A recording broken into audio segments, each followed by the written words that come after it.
نحمده ونصلي ونسلم على رسوله الكريم اما بعد فاعوذ بالله من الشیطان الرجیم بسم اللہ الرحمن الرحیم۔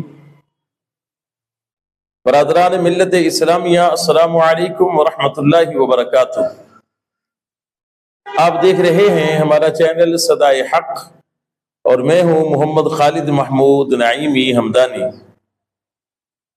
معزز سامعین و ناظرین، آج ہم آپ کے سامنے ایک ایسے مسئلے پر بات کرنے جا رہے ہیں کہ جس سے ہر ایمان والے کا کبھی نہ کبھی واسطہ پڑتا ہے اور کبھی نہ کبھی اس سے ہر ایمان والے کا سامنا ہوتا ہے، اور وہ مسئلہ ہے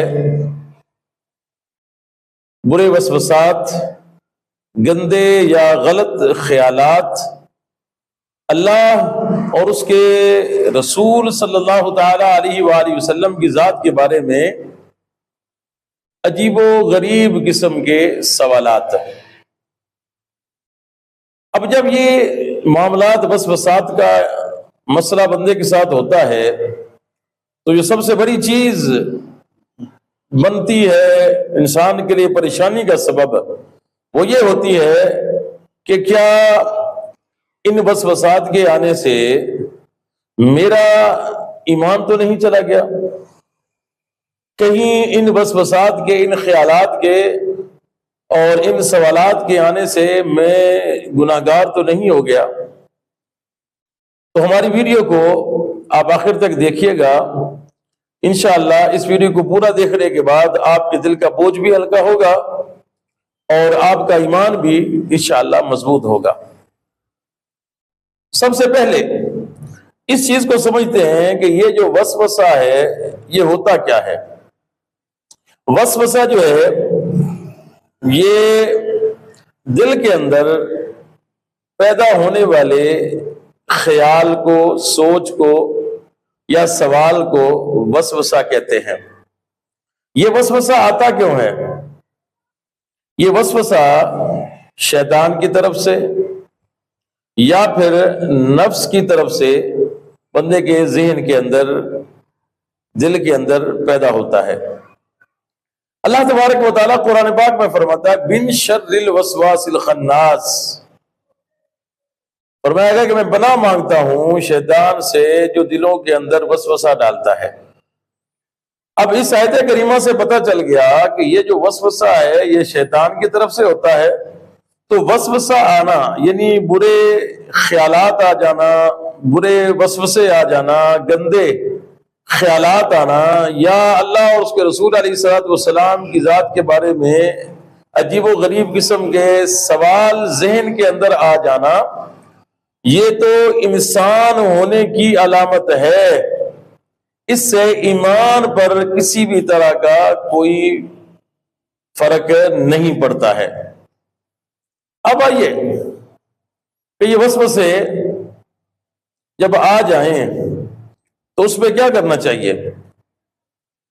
صحیح مسلم شریف کی حدیث پاک ہے، صحیح مسلم شریف کی حدیث پاک، صحابہ کرام حضور نبی پاک صلی اللہ تعالی علیہ وآلہ وسلم کی بارگاہ میں حاضر ہوتے ہیں اور آ کر کہتے ہیں کہ یا رسول اللہ صلی اللہ تعالی علیہ وآلہ وسلم، ہمارے ذہنوں کے اندر، ہمارے دلوں کے اندر ایسے ایسے خیالات آتے ہیں اور ایسے ایسے سوالات ہمارے ذہنوں کے اندر پیدا ہوتے ہیں کہ ہم ان کو زبان سے بیان کرنا بالکل بھی پسند نہیں کرتے، بلکہ ہم یہ پسند کرتے ہیں کہ ایسے خیالات کو زبان سے بیان کرنے کی بجائے ہم اپنے آپ کو جلا لیں۔ مطلب اس کا کیا ہوا کہ یعنی وہ یہ بتا رہے تھے کہ ہمارے ذہنوں کے اندر ایسے عجیب و غریب قسم کے خیالات اور سوالات پیدا ہوتے ہیں۔ جب حضور نبی پاک علیہ السلام نے ان کی اس بات کو سنا تو فرمایا کہ کیا واقعی تم کو ایسے خیالات آتے ہیں؟ حضور نے دریافت فرمایا ان سے، کہا کہ ہاں یا رسول اللہ ہمیں ایسے خیالات آتے ہیں۔ تو حضور نبی پاک صلی اللہ تعالی علیہ وآلہ وسلم نے فرمایا کہ پھر تو یہ تمہارے ایمان کے مضبوط ہونے کی نشانی ہے، تمہارے ایمان کے زندہ ہونے کی نشانی ہے۔ یعنی اس بات سے کہ اس حضور نبی پاک علیہ الصلوۃ والسلام کے اس فرمان سے، اس حدیث پاک سے کیا پتہ چلا ہمیں کہ جو برے خیالات ہیں اس سے جو ہے ایمان پر فرق نہیں پڑتا ہے۔ جبھی تو حضور علیہ الصلوۃ والسلام نے فرمایا کہ تمہیں مبارک ہو کہ یہ ایسے خیالات کا آنا جو ہے نا، یہ تو تمہارے ایمان کے مضبوط ہونے کی اور تمہارے ایمان کے زندہ ہونے کی اور تمہارے ایمان کے پختہ ہونے کی علامت ہے۔ اب یہ جو وسوسات ہیں، اب جب یہ آ جائے تو کیا اس سے بندہ گنہگار ہو جاتا ہے؟ یہ بھی مسلم شریف کی حدیث پاک ہے۔ اللہ کے نبی صلی اللہ تعالیٰ علیہ وآلہ وسلم نے فرمایا کہ اللہ تعالیٰ نے میری امت کو معاف فرما دیا ہے ان کے دلوں کے اندر پیدا ہونے والے خیالات کو، یعنی جو ان کے ذہن کے اندر خیال پیدا ہوتے ہیں، اللہ تبارک و تعالیٰ نے میری امت کو ان خیالات کو، ان وسوسات کو جو ہے وہ معاف فرما دیا ہے۔ اب اس ساری گفتگو سے یہ پتہ چل گیا کہ برے خیالات کے آنے سے، وسوسات کے آنے سے، سوالات کے آنے سے جو ہے انسان کے ایمان پر کسی بھی طرح کو کوئی فرق نہیں پڑتا ہے، اس کا یہ بلکہ یہ ایمان کے زندہ ہونے کی علامت ہوتی ہے اور بندہ گناہگار بھی نہیں ہوتا ہے۔ اب آخری بات یہ سمجھ لیں جو بڑی اہم ہے کہ انسان پہ ان خیالات کے آنے سے گناہگار کب ہوتا ہے یا اس کے ایمان کے جانے کا خطرہ کب پیدا ہوتا ہے۔ ہاں، یہ بڑی اہم چیز ہے کہ ان وسوسات کے آنے سے ایمان پر یا انسان کے اللہ تبارک و تعالیٰ کی بارگاہ میں گناہگار ہونے کا خدشہ کب پیدا ہوتا ہے کہ جب بندہ جو ہے ان خیالات پر جو ہے وہ عمل کرتا ہے یا پھر ان خیالات کو جو ہے وہ حقیقی شکل دے دیتا ہے، یعنی ان کو سچ مان لیتا ہے اور ان کے اوپر عمل کرتا ہے۔ جب تک وہ ان کے اوپر عمل نہیں کرتا، ان کو سچ نہیں مانتا، اس وقت تک جو ہے وہ بندہ نہ گناہگار ہے اور نہ ہی ان خیالات کے آنے سے جو ہے اس کے ایمان پر کسی بھی طرح کا فرق پڑتا ہے۔